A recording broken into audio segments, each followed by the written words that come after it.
பிரவீன் சக்கரவர்த்தி அவருடைய எக்ஸ் தளத்துல ஒரு பதிவு வெளியிட்டிருந்தார். தமிழகத்திற்கு இருக்கக்கூடிய கடன் குறித்து விமர்சனத்தை முன் வச்சிருந்தாரு. உத்தரப்பிரதேசத்தோட ஒப்பிட்டு பேசியிருந்தாரு. இது எப்படி பாக்குறீங்க? தொடர்ந்து அவர் இதற்கு முன்னாடி விஜயை சந்திச்சு, தவைக்க தலைவர் விஜயை சந்திச்சிருந்தார். அதுவே சர்ச்சையை ஏற்படுத்துது. காங்கிரஸ் திமுகவுடன் கூட்டணியில் இருக்கக்கூடிய சூழல்ல இவ்வாறு விமர்சனம் செய்வது அப்படிங்கறது காங்கிரஸ் எப்படி அனுமதிக்குது? இதை எப்படி பாக்குறீங்க? பிரவீன் சக்கரவர்த்தி அவர்கள் ஒரு குழப்பத்தை ஏற்படுத்தி கொண்டிருக்கிறார். அவரை புதுடெல்லியிலிருந்து எங்கள் தலைவர் மல்லிகார்ஜுன கார்கேவோ எங்கள் தலைவர் ராகுல் காந்தியோ நீங்கள் போயிட்டு இவங்களை சந்திங்க அவங்கள சந்திங்கன்னு அவருக்கு இந்த அசைன்மெண்ட்லாம் கொடுக்கல.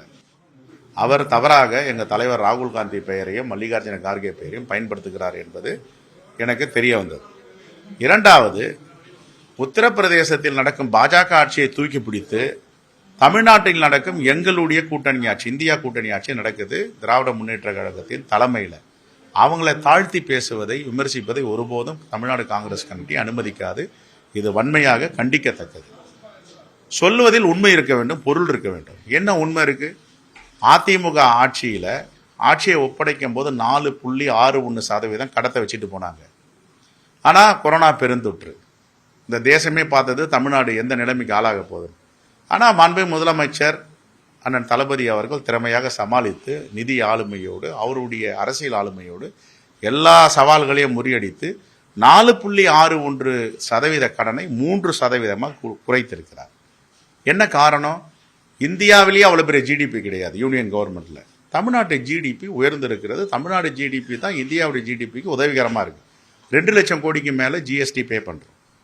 இன்னைக்கு உற்பத்தி திறன் பாத்தீங்கன்னா, உற்பத்தி திறன் பயங்கரமா வளர்ந்திருக்கு. உலக நாடுகள்லாம் தமிழ்நாட்டில் முதலீடு பண்றதுக்கு துடிச்சிட்டு வராங்க. இதெல்லாம் பிரவீன் சக்கரவர்த்திக்கு பிடிக்கலையா என்னன்னு தெரியல. தமிழ்நாட்டுடைய வளர்ச்சி ஏன் தமிழ்நாட்டு மீது பாஜக RSS படையெடுக்கிறது என்றால் திரு பிரவீன் சக்கரவர்த்தி ஏன் படையெடுக்கிறார் என்பது எனக்கு புரியல. இது சித்தாந்தத்தின் அடிப்படையில் அவர் தாக்குறாரா? அதுவும் எனக்கு புரிய மாட்டேங்குது. இது தேவையில்லாத வேலை. இங்க தமிழ்நாடு காங்கிரஸ் கமிட்டின்னு ஒரு தலைவர் இருக்கார். தமிழ்நாடு காங்கிரஸ் கமிட்டிக்கு ஒரு பொறுப்பாளர் அகில இந்திய காங்கிரஸ் கமிட்டி திரு கிரீஷ் சோடகர்ஜி இருக்கார்.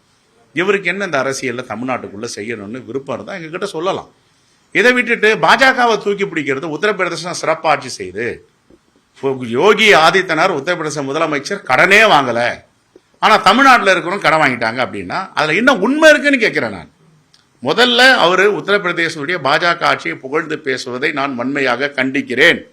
அங்க காட்டு தர்பார் ஆட்சி நடக்குது, ஜனநாயக ஆட்சி நடக்கல, அரசியலமைப்பு சட்டத்தை மதிப்பதில்லை. அதுக்கு தான் உத்தரப்பிரதேசத்துல ராமர் ஆலயம், ராம ஜென்ம பூமியிலேயே பாஜகவை படுதோல்வி அடைத்தார் உத்தரப்பிரதேச மக்கள்.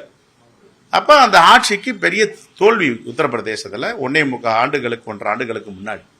இவர் ஏன் உத்தரப்பிரதேச ஆட்சியை தூக்கி பிடிக்கிறாரு? உத்தரப்பிரதேசல பாஜக ஆட்சி தானே நடக்குது. என்ன இவருடைய உள்நோக்கம்? RSS உடைய குரலா, பிஜேபியோட குரலா நிறைய பேர் நேரடியா பேசுறாங்களே, இவர் மறைமுகமா பேசுறதுக்கு என்ன காரணம் என்ற சந்தேகம் எழுந்திருக்கிறது. ஆகவே உண்மையாக பேச வேண்டாம். அவர் உண்மை பேசுவதில்லை. 4.6 விழுக்காடு கடனை 3 குறைச்சது தவறா? அது நிதி ஆளுமை இல்லையா? நிதி சுமையை மக்கள் வந்து குறைச்சிருக்காங்க இல்லையா தமிழ்நாடு அரசு? இந்த உண்மை ஏன் பேசல? இங்க உற்பத்தி இருக்கு, உத்தரப்பிரதேசல உற்பத்தி இல்ல. இன்னும் புள்ளி விவரம் யாரை கேட்கணும்? இந்தியாவில் புள்ளி விவரம் வேணும்னா யாரை கேட்கணும்? எங்களுடைய மேலாள் நிதி அமைச்சர் திரு ப சிதம்பரம் இருக்காரு. அவர்கிட்ட கேட்டு தெரிஞ்சுக்க வேண்டியதானே. அவரை விட ஒரு புள்ளி விவரத்தில் ரொம்ப மேதையா? இன்னைக்கு மேதைன்னு சொன்னா புள்ளி விவரத்தில் ப சிதம்பரம் அவர்கள் தான். அவர்கிட்ட கேட்டு தெரிஞ்சுக்க வேண்டியதானே. அவர்கிட்ட கூட நான் இன்னைக்கு கேட்டேன், சந்திச்சேன். இது என்னதான் உண்மை? அவரே சொன்னார், இல்ல அது தவறு. 4.61 விழுக்காடு அதிமுக ஆட்சியில இந்த நிதியை கடன் வச்சுட்டு போனாங்க.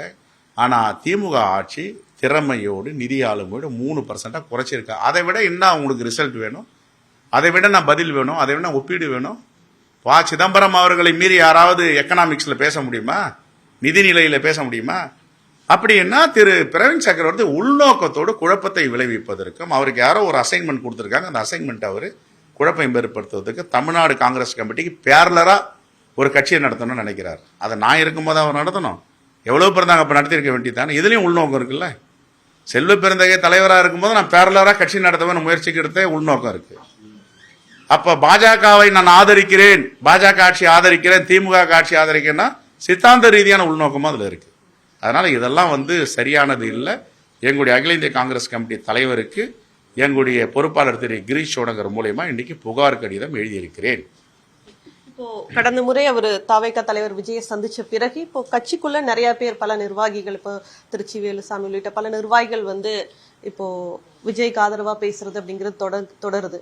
இப்போ இவர் மேல புகார் தெரிவிச்சிருக்கதா சொல்லிருங்க. இந்த மாதிரி தலைமை கட்டுப்பாடுகளை மீறி பேசக்கூடியவர்கள் மீது நடவடிக்கை எடுக்கப்படும். அது அகில இந்திய தலைமை முடிவு செய்யும்.